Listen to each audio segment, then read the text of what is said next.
Hi, I'm Joe Gurman. I'm a solar physicist in the heliophysics division at NASA's Goddard Space Flight Center.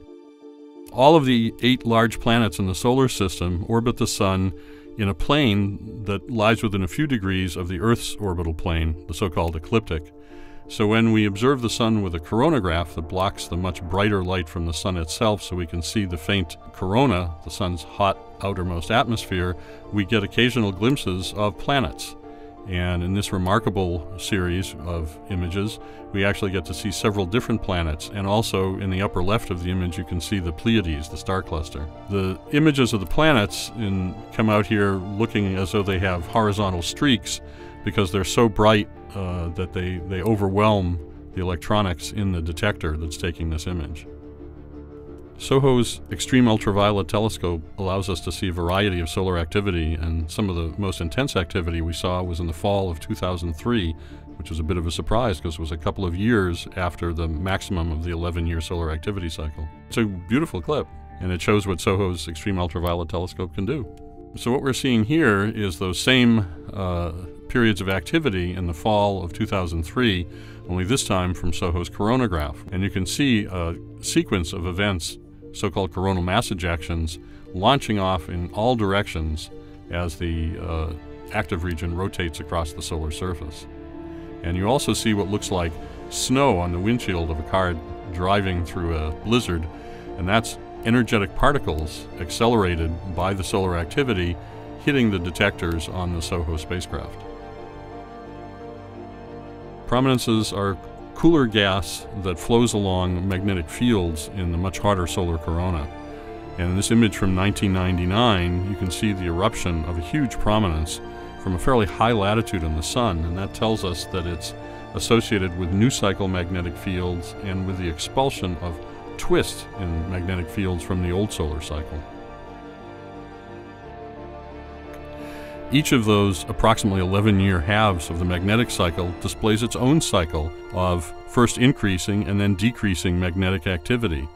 And that's reflected in the intensity of extreme ultraviolet emission from gas that's trapped in the magnetic field. So in this image you can see a series of snapshots taken one a year over a solar cycle.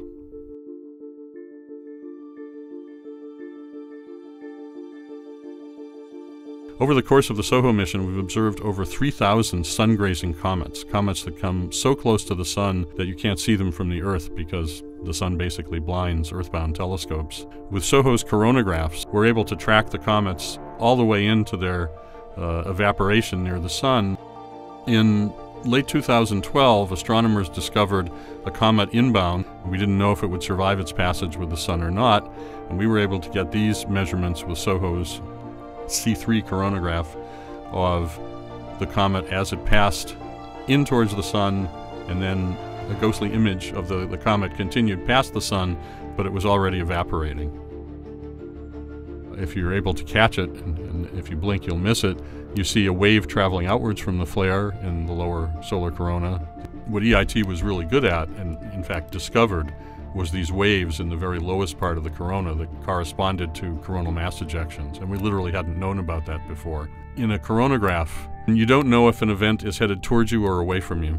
The geometry is the same. And with the addition of an extreme ultraviolet image that shows a wave like this, then you know that the event has occurred on the earthward side of the Sun, and we may very well have some space weather in store in 1 to 3 days.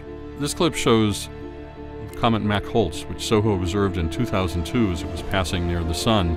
And as the clip shows, the direction of the comet's tail, which is made up of electrically charged particles, changes as it passes the Sun. That's because the Sun's solar wind, a continual emission of plasma from the Sun, is pushing it outwards.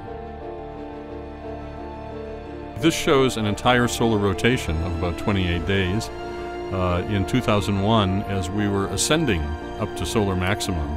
And you'll see several events in here. And the interesting thing about these is how they're distributed in latitude. You know, they're not all just along the horizontal axis in this series of images. And that's an indication that you are reaching solar maximum. During solar minimum, the much smaller number of events that happen all seem to come off the east or west edges of the Sun. But as you get towards solar maximum, the active regions are distributed all over in latitude, and you get this much more active appearance.